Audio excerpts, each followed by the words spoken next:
Salam damai sejahtera dalam Tuhan kita Yesus Kristus. Shalom, selamat pagi. Jumpa kembali dalam renungan kita hari ini, 15 Januari tahun 2021.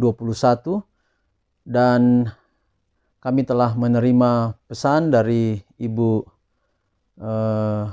Lori untuk Ibu Cornelia Longdong yang dalam keadaan sakit yang perlu didoakan. Sekali lagi, saudara yang berdoa, tolong doakan Ibu Cornelia Longdong yang di dalam keadaan sakit dan butuh dukungan doa dari kita semua. Baik, sebelum kita dengarkan renungan firman Tuhan, mari kita tunduk kepala, kita berdoa. Bapa di surga, terima kasih untuk kesempatan belajar firman-Mu pagi ini. Biarlah Tuhan memberkati pekabaran ini dari berkat bagi hidup kami. Khususnya kami doakan Ibu Cornelia Longdong agar diberikan kesehatan dari sakit yang ia derita, perawatan medis. Tuhan akan turut campur tangan. Terima kasih Tuhan untuk kesempatan dengar firman-Mu. Dalam nama Yesus kami berdoa. Amin. Sekali lagi saudara, renungan kita untuk hari ini dengan judul, Dia adalah gambar wujud Bapa. Dia adalah gambar wujud Bapa. Ibrani 1 ayat 3, Ia adalah cahaya kemuliaan Allah dan gambar wujud Allah, dan menopang segala yang ada dengan firman-Nya yang penuh kekuasaan.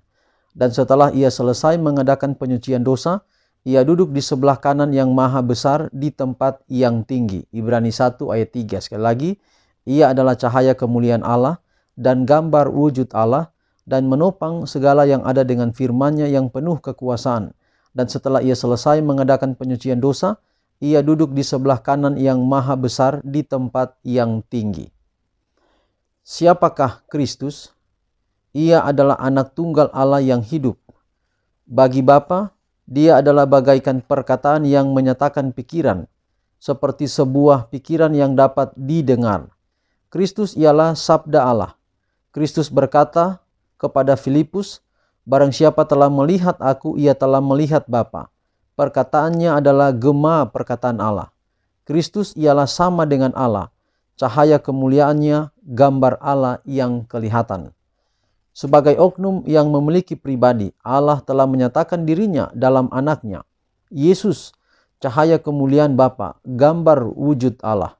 Ibrani 1 ayat 3, ada di dunia ini dalam rupa manusia. Sebagai juru selamat yang memiliki pribadi, ia telah datang ke dunia ini. Sebagai juru selamat yang memiliki pribadi, ia naik ke surga. Sebagai juru selamat yang memiliki pribadi, ia mengantarai di meja pengadilan yang di surga, di hadapan tahta Allah demi kepentingan kita melayani serupa anak manusia. Wahyu 1 ayat 13. Kristus terang dunia ini, menudungi kemuliaan ilahinya, lalu datang untuk hidup sebagai manusia di antara manusia, agar mereka tanpa sampai dihanguskan dapat berkenalan dengan Khalik mereka. Kristus datang untuk mengajar bangsa manusia apa yang diinginkan Allah supaya mereka ketahui. Di segala langit yang di atas, di dalam bumi, di dalam air, lautan yang luas, kita melihat perbuatan tangan Allah. Semua alam ciptaan menyaksikan kekuasaannya, hikmatnya, kasihnya. Tetapi bukannya dari bintang-bintang atau lautan atau air terjun kita dapat mempelajari kepribadian Allah sebagaimana yang dinyatakan dalam Kristus. Lemah lembut, berbelas kasihan, simpati, selalu mengingat kepentingan orang lain. Ia menampilkan tabiat Allah dan selalu sibuk dalam melayani Allah dan manusia.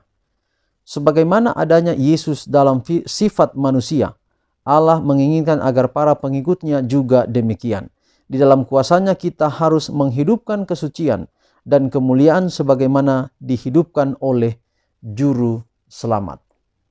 Saudaraku, Yesus adalah gambar wujud Allah. Dialah, Yesuslah menampilkan wujud Allah itu. Itulah sebabnya Yesus juga pernah berkata, jika engkau melihat aku, engkau sudah melihat Bapa. Artinya bahwa dalam Yesuslah Bapa itu diperkenalkan.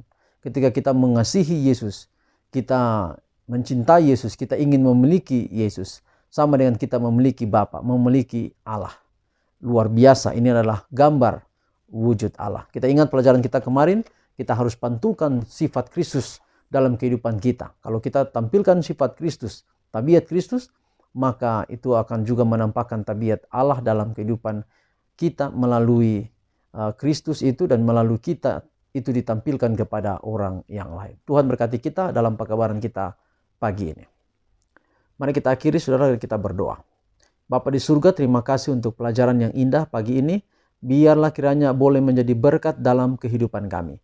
Berkati kami hari ini sepanjang tugas dan tanggung jawab kami. Biarlah semua berjalan dengan baik dalam lindungan kasih Tuhan saja. Sekali lagi Ibu Cornelia Longdong yang dalam keadaan sakit, kami serahkan ke dalam tangan Tuhan. Inilah doa kami, terpuji nama Tuhan, dalam nama Yesus kami berdoa. Amin. Saudaraku yang kekasih, demikian renungan kita hari ini. Sampai jumpa renungan kita besok. Tuhan memberkati kita. Shalom.